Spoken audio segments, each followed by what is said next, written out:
क्यों छोड़ा भाई? तुम छोड़ के भागो ना, देश के नहीं हो तुम हो निकम्मे नालायक।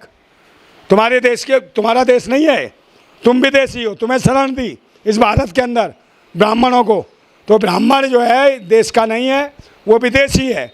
और वो सबको भड़काता है, हर कौम को भड़काता है कि दलितों के खिलाफ, कि इनको मारो, ये नीच हैं, ये है। तो ये कहीं ना कहीं इस देश में जो असली जड़ है, बीमारी की जड़ है, जो जातिवाद की और ऊंच नीच जो फैला रखा है, वो ब्राह्मण है। और ब्राह्मण का आपको विरोध करना चाहिए, ऐसे ब्राह्मण का जो धर्म मजहब के नाम पे आतंक मचा रहा हो। ऐसे लोगों का जब तक आप जागरूक नहीं होते, इनके लिखने से क्या हो जाएगा? बाबा साहिब ने तो अधिकार दिए हैं, तो इनके लिखने से क्या हो जाएगा? संविधान है हमारा। शिक्षित और साक्षर हुआ है चमार जाति का आदमी, तो इनसे डर लगता है। उन्हें पता है कि चमार ही एक संघर्षशील है, कहीं ऐसा ना हो पहले जानवर की चमड़ी खरीद चल रहा, अब कहीं इनकी ये जो जानवर हैं, भैंसी दरिंदे, जो धर्म के नाम पर लड़वाते हैं और जात के नाम पर ऊंचा नीचा जो विदेशी हैं, इन्हें लगता है कि ये चमार हमारी चमड़ी उधेड़ देगा, तो इन्हें डर लगने लगा है। इसलिए कहते हैं चमार भारत छोड़ो, भारत छोड़ो। क्यों चमार छोड़ेगा? बेटा तुम्हारी चमड़ी छीन लेंगे हम, भारतवासी चमार, समझे? भारत के, मैं कहना है चमारों की बात ना कर, पूरे मूल निवासी हैं, भारतवासी हैं, सब देशभक्त हैं, राष्ट्रभक्त हैं। और चमारों को चैलेंज करेगा ना तो शरीर की चमड़ी नहीं बचेगी, समझ गया? पाखंडी ढोंगी। और आगे से इसको आतंक मचाना छोड़ो। और ये जो लिख रहे हैं, इसकी ईडी सीबीआई जांच हो कि किसने लिखा है, और उसको तुरंत सजा मिलनी चाहिए। ज़्यादा से ज़्यादा आतंकवाद और देशद्रोह की, इनके देशद्रोह का और पोस्ट मामले चलने चाहिए, NSA का मुकदमा इनके ऊपर लगना चाहिए। जिन्होंने लिखा इसकी छानबीन होनी चाहिए। ऐसे ही आगे भविष्य में कोई ऐसी दीवार पर लिखता है तो कहीं ना कहीं ये देश में गृह युद्ध जैसी स्थिति बनाना चाहते हैं। इनके औकात तो कुछ है नहीं, छुप के कहीं बाबा साहब का हाथ तोड़ के जाएंगे, मूर्ति गिराएंगे। सामने आओ ना, वो आराम के बीजो, सामने आओ, नफरती वायरस हो, तुम्हारी औकात दिखा देंगे, सामने लिख के दिखाओ। भूत नहीं क्यों, जो हाथ से लिख रहे हो हाथ तोड़ दिए जाएंगे, हैं जो चैलेंज कर रहे हो तुम जैसे पाखंडी ढोंगी और अंधाचार है, ऐसे भूतनी के डरपोक के बाद माफ़ी मांगते हो और कुकर में ये करते हो। चमार रेजिमेंट बनने वाली है, ये ध्यान रखना, समझे ना? इतना निशाना तेज है, धाए से मारेंगे वहीं। सुधर जाओ, देश में नफरत है फैलाना। नंदा भाई, JNU की दीवारों पर लिख दिया गया कि चमारों भारत छोड़ो, दलितों भारत छोड़ो, ब्राह्मण बनिया जिंदाबाद, RSS जिंदाबाद। ये कौन लोग हैं जो दीवारों पर ऐसे लिख के चले जाते हैं जाति को लेकर? ये वो लोग हैं, यहूदी कह सकते हैं ना, यहूदी, इजराइल जैसे यहूदी, वो वाले लोग हैं। ये खुद विदेशी हैं।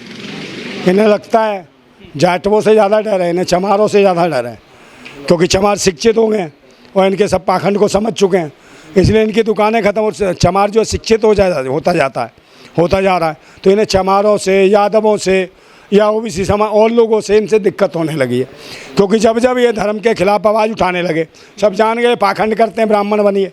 इन्होंने अपने धंधे जमा रखे, एक धर्म के नाम पे मंदिर में बैठा है और एक जो है व्यापार के नाम पे दुकानों पर बैठा है। तो एक कहता है भाई ये चढ़ेगा तो वो दुकान पे बेचता है, वो वहाँ जो आजा चढ़ जाता है वो दुकान पे चला जाता है। तो ये दोनों एकजुट हैं। जो ब्राह्मण बनी हैं, ये भारत के मूल निवासी नहीं है, ये विदेशी मानसिकता के कीड़े हैं।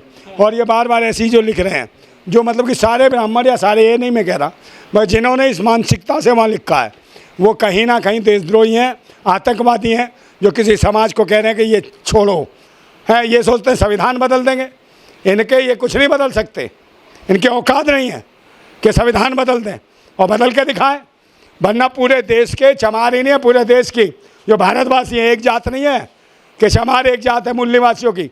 मूल निवासियों की पूरी जमात है भारतवासियों की, समझे? एक जात की बात नहीं करो, समझे? एक जात की बात नहीं होनी चाहिए, पूरी जमात है भारतवासियों की जिनको ये टारगेट कर रहे हैं। ये भारतवासियों को भारत छुड़वाएंगे।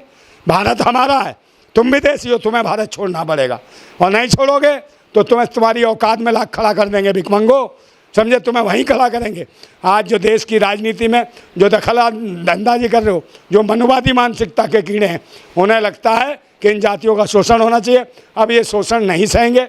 बाबा साहब के संविधान ने सबको आज़ादी दी है, सबको समान अधिकारों की आज़ादी दी है, और सब लड़ना चाहते हैं, समता मूलक समाज की बात करते हैं, सबको समान अधिकारों की बात करते हैं। और जो इस प्रकार की जो लिख रहे हैं JNU में देखिए, सारे प्रोफेसर, सारे टीचर कौन है? यही तो है ब्राह्मण बनिए। तो इसका मतलब जिसके मन में कपट है ब्राह्मण बनियों के, ऐसे टीचर हैं, इनकी कौन भर्तियाँ कर रहा? आपने देखा नहीं? वो पूजा खांडेकर को आपने देखा OBC का सर्टिफिकेट बना के IAS की परीक्षा दी? तो ये ऐसे ही करते हैं। ओबीसी के जो उस पर भी, दलितों के उस पर भी, ये सब परीक्षा जो दे रहे हैं ना, ये जो प्रोफेसर बन रहे हैं ओबीसी और एससी के उस पर नहीं बन रहे हैं, उसी का वो बनवा के नकली प्रमाण पत्र सब बनाने वाले यही हैं। लेकिन राजपूत जी, बड़ा सवाल ये है कि देश में 6,743 जातियां हैं, उनमें से केवल चमार को निशाना क्यों बनाया जाता है हमारे देश में? भाई वो चमार जागरूक हुआ है ना, ज़्यादा शिक्षित हुआ है। जेएनयू में जितने भी हैं, जो भी देख लें कि किस किस जाति के लोग हैं जो प्रोफेसर हैं, उनमें देखें आप और इनके देखें ओबीसी एससी के कितने, तो सबको समान अधिकार नहीं देना चाहते, बल्कि टारगेट और कर रहे हैं चमारों को। तो चमार अभी अपमान नहीं सहेंगे, क्योंकि भारत के जागरूक कौम है चमार, और मजबूत कौम है, योद्धा कौम है, और ये अपने अधिकारों के लिए लड़ती है, लड़ेगी और लड़ती रहेगी। लेकिन सर, चमार तो बहुत मेहनती कौम है, खुदगर्ज कौम है। चमार और महार रेजिमेंट रही हैं, उन्होंने अंग्रेजों को भी जो है यहाँ पे मिट्टी धूल चटाई थी, तो ये इतना हल्के में क्यों देख रहे हैं, ये निशाने पे क्यों ले रहे हैं? हल्के में नहीं डरे हुए हैं, हल्के में नहीं डरे हुए हैं। बहादुर कौम है चमार। हाँ, बहादुर है, जभी तो डर रहे हैं, जभी तो ये हाय तौबा मचा रखी है।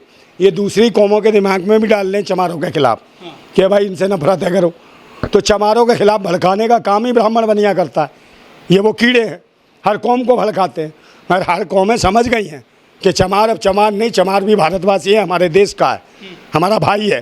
इसलिए और कौमें एससी ओबीसी सब सपोर्ट में है, मुसलमान भी सपोर्ट में है इनके, तो सब लोग एक है। मैंने कहा चमार जात की बात नहीं, पूरा जमात है भारत की जो इनके खिलाफ है, इन पाखंडियों के लिए, ब्राह्मणों के खिलाफ।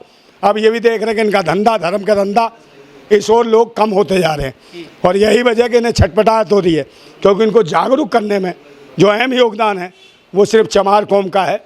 चमार कौम है जो शिक्षित हो रही है और भारतीय समाज को जागरूक कर रही है, और इस पाखंड के खिलाफ जागरूक कर रही है, और तार्किक चीज़ों पे इन्हें आगे बढ़ा रही है, और कह रही है कि संविधान की ओर चलो, लोकतंत्र की ओर चलो, बाबा साहेब के संविधान को मानो। तो इससे इन्हें डर लगता है, बाबा साहेब का नाम सुनते ही तो इन ब्राह्मणों को बुखार आ जाता है, इनको दस्त लग जाते हैं। तो फिर ये तो चमार कौम इतनी तेज़ी से बढ़ रही है, तो इनकी हवा खराब है। 1942 में नारा दिया गया था कि अंग्रेजों भारत छोड़ो, और 2024 में किसने नारा दे दिया है कि चमारो भारत छोड़ो? ये तो मूल निवासी हैं देश के। और कोई भी हो जो दे रहा है वो कहीं ना कहीं नफरती है, वो देश के लोगों से, भारत के लोगों से नफरत करता है, वो कहीं आतंकवादी है, देशद्रोही है, अंग्रेजों की नाजायज संतान है। जो देशों वर्ष जहाँ अंग्रेज रहे, मुगलों रहे, उनकी नाजायज संतान है, उनके भोग विलास का नतीजा है। जो ऐसा प्रकार का आदमी एक बीज पैदा कर दिया, वो लिख रहा कि चमारो भारत जोड़ो। वो भारतवासी ने कि विदेशी जीन है, और विदेशियों की मजे की पैदाइश है जो इस प्रकार के काम कर रहा है, जो भारत के मूल निवासियों के खिलाफ लिख रहा है। जिंदाबाद। सर, केंद्रीय यूनिवर्सिटी है सर, बड़ी यूनिवर्सिटी है, वहाँ से ऑप्शन निकलते हैं, मंत्री निकलते हैं पढ़ के वहाँ से। हाँ, तो भाई वहाँ ऐसे ही लोग हैं ना, हर जगह है। जातिवाद कैसे चला गया जेएनयू में? जेएनयू को छोड़ो ना, पूरे जजों में, सुप्रीम कोर्ट में जातिवाद कहाँ नहीं है, सब लोग वही पहुँचे। आप इनकी देखो तो सही, प्रोफेसर से लेके, जजों से लेके, अधिकारियों से लेके, कौन जातियों के हैं, वही लोग हैं। और चमार एक अकेला है जो जागरूक करता है हर कौम को, तो इन्हें दिक्कत होती है, इन्हें लगता है हमारी कुर्सियाँ छीनने लगेंगी। चमार जिस गति से, जिस तेज़ी से देश की कौमों को, मूल निवासियों को जागरूक कर रहा है, बाबा साहेब के संविधान की ओर लेके जा रहा है, उससे इन्हें घबराहट होती है।